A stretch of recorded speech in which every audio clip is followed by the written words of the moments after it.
What parent hasn't lost their temper when a kid misbehaves?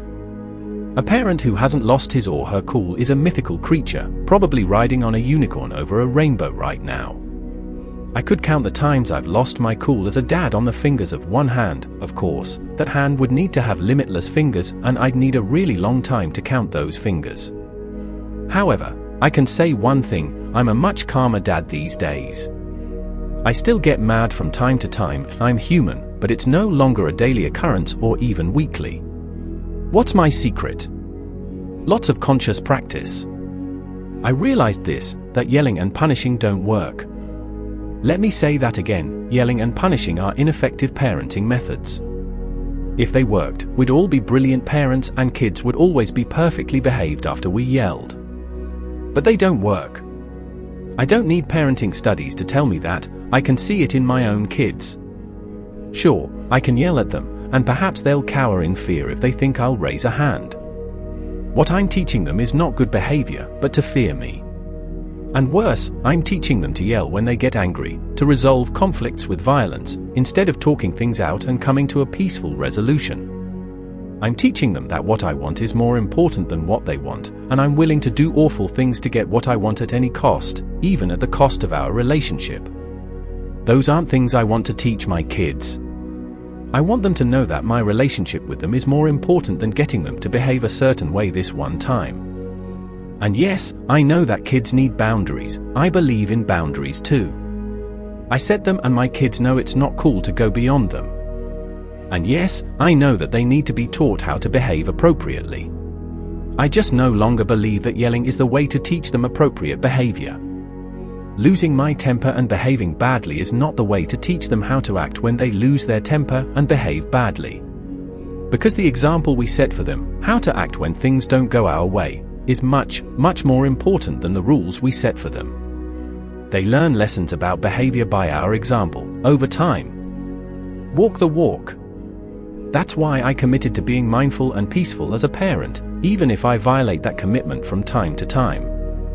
When I violate the commitment, I apologize and talk about why I was wrong. Because then my example is how to behave after you've behaved badly.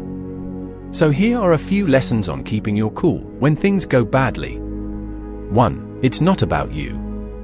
We parents tend to take kids' bad behavior personally, as if what they're doing is a personal attack on us or our belief systems, a personal offense. That's why we get mad. The anger isn't helpful, but it comes up because we think they've done something to us. They're not really trying to do anything to us, they're kids, and they don't know how to handle themselves when they don't get what they want or they get angry for some reason. It's about what they're going through, and if we remove ourselves from the equation, we can more objectively see what they're going through and how we can help. 2. Be their guide, not their dictator. Kids need to learn how to make their way through the world, because we won't always be there to tell them how to act. And so the best way to teach them isn't by laying down the law all the time. If we dictate their actions, then they never learn how to make decisions on their own. We should let them make their own decisions, within boundaries of course, and guide them when they need our help. Imagine being Yoda, the mentor, instead of Darth Vader, the death grip dictator. Side note, using Star Wars to teach lessons to your kids is awesome. 3. What do they need? When things don't go their way, when they're angry, when they're afraid, what do they need?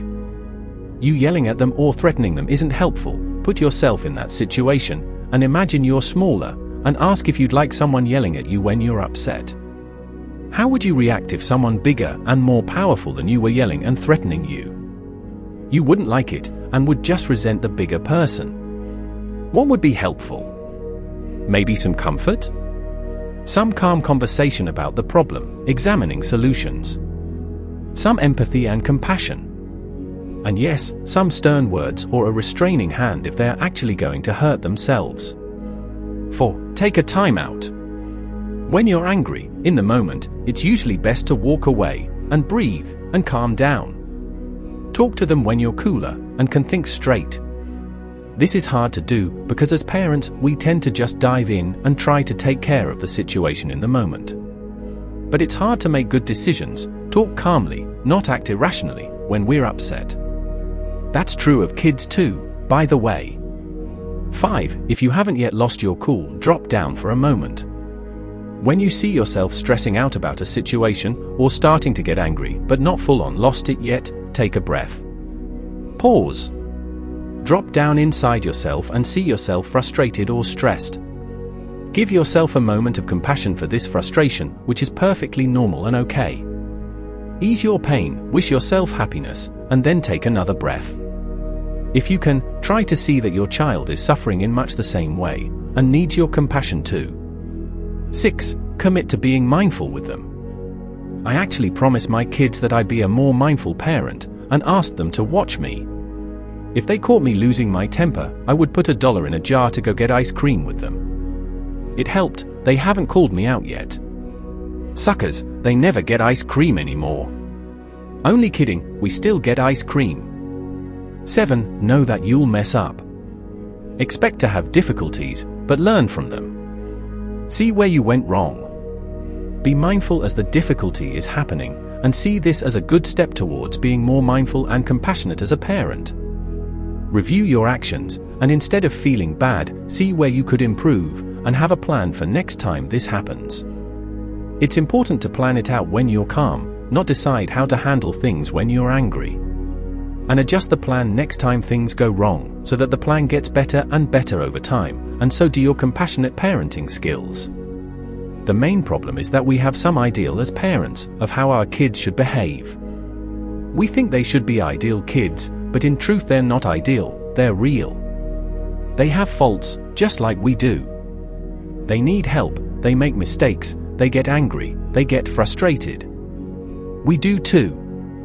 Let's figure out how to behave when we make mistakes, get angry, get frustrated, and show the kids how to do this through our example. Accept them for who they are, faults and all. Love them completely, with hugs instead of yelling.